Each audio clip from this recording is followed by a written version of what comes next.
আৰোহীক two হুইলাৰত except helmet আন কোনো কথাত ফাইন কৰিব নোৱাৰিব।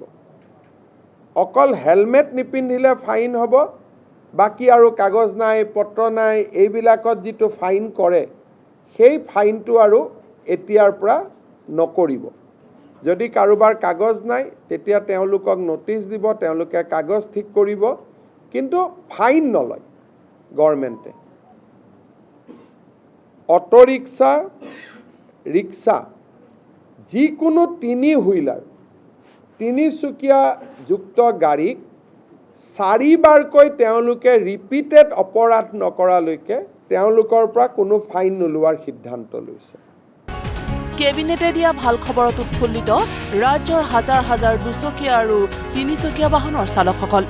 হেৰাজমেণ্ট হৈছিলে আগতে বহুতবাৰ ৰখাইছিলে, এনেকৈ যাব নিদিয়ে, আপুনি ইয়াত ৰখক ইয়াত ৰখক আৰু আপোনাৰ কাগজ দেখাওক।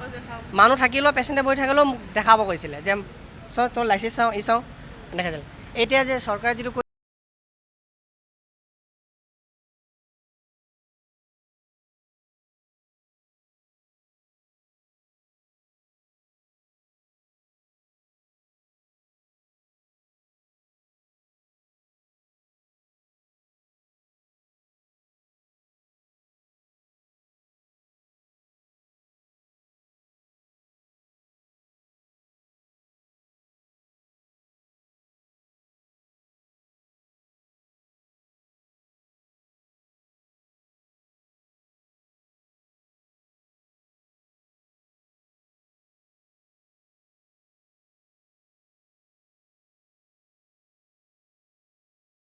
চৰকাৰৰ সিদ্ধান্তকতো আমি বহুত ভাল পাইছোঁ আৰু ধৰক 2 দিন ডেট ফেল হোৱাটো বেলেগ কথা, সেইটো চৰকাৰে মানি লৈছে, কিন্তু বেছি দিন ডেট ফেল হ'লেতো সেইটো মানি লোৱা যুক্তি নহয় বুলি মই ভাবোঁ। বাকী কাগজ পত্ৰটো থাকিবই মানুহৰ লগত, কিয়নো কাগজ পত্ৰ নোহোৱাকৈ কোনে মটৰচাইকেল চলাব, গতিকে এইটো এটা ভাল সিদ্ধান্ত। বহুত ধন্যবাদ এই ক্ষেত্ৰত আমাৰ মাননীয় মুখ্যমন্ত্ৰী ডাঙৰীয়াক, যিহেতু আমাৰ জীৱিকা বুলিবলৈ একচুৱেলি আমি এইখনতেই চলি থাকিবলগীয়া হৈছে আৰু ঘৰৰ তেনেকুৱা কোনো জীৱিকাৰ পথ নাই বেলেগ এজনৰ, এইখনতে চলি আছোঁ আৰু এইকণ সুবিধা দিয়াৰ কাৰণে আমি নথৈ আনন্দিত হৈছোঁ।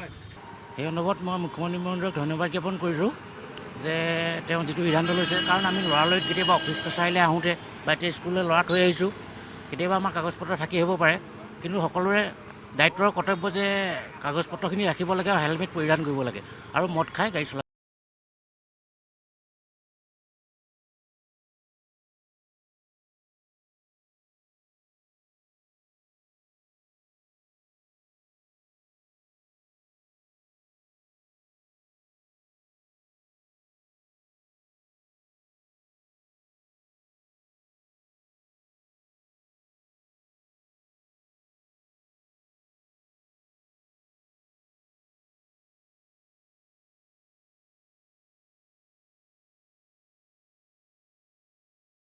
আমি সকলোৱে আদৰণি জনাইছোঁ আৰু আমি সকলোৱে সুখী হৈছোঁ।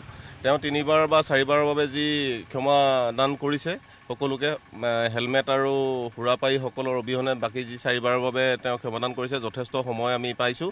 আমাৰ নিবনুৱা স্বনিয়োজিত যুৱকসকল উৎসাহিত হৈছে যে তেওঁলোকক যথেষ্ট সময় দিছে, কাৰণ কেলৈ এতিয়াও ব্যৱসায় বৰ ভাল নহয়, হ'লেও তেওঁলোকে যি স্বনিয়োজনৰ ক্ষেত্ৰত নিজকে নিয়োজিত কৰিছে, এই 4বাৰৰ ক্ষমাদানে সকলোকে সকাহ দিছে আৰু সকলো উৎসাহিত হৈছে। মুখ্যমন্ত্ৰী মহোদয়ক ধন্যবাদ জনাব লাগিব, যিহেতু আপুনি চাই এটা অতি ব্যৱসায় বাণিজ্যৰ লগত সময়ৰ লগত মিলাবৰ কাৰণে কোনোবা এজনে অতি পুৰণা গাড়ী এখন চলাই আছে, যিহেতু ভেস্পা এখনেই হওক বা ব্যৱসায়ৰ লগত ৰিলেটেড কৰি বা মটৰচাইকেল এখনে পুৰণি মটৰচাইকেল এখন কিনি তেখেতে ব্যৱসায় কৰি আছে, কিন্তু তেখেতৰ কাগজ পত্ৰ নোহোৱা দুখত মাজতে যিটো জীয়াটো ভুগিবলগীয়া আছিলে, যমৰ যন্ত্ৰণা ভুগিবলগীয়া আছিলে, সেইখিনিৰ পৰা এতিয়া পৰিত্ৰাণ পাইছে আৰু পাব্লিকে খুব উৎসাহ পাইছে। এই ক্ষেত্ৰত মুখ্যমন্ত্ৰীয়ে ভাল পদক্ষেপ লৈছে আৰু হেলমেটটো আমাৰ নিজৰ ছেফটিৰ কাৰণে দিছে আৰু কাগজ পত্ৰ ডকুমেণ্টছখিনি আমি নিজে ৰেডি ৰখাটো আমাৰ কাৰণে ভাল আৰু সেইখিনি লৈ চৰকাৰে যাতে কোনো ধৰণৰ হাৰাশাস্তি নকৰাৰ কাৰণে আমি তেখেতসকলক অশেষ ধন্যবাদ জ্ঞাপন কৰিছোঁ।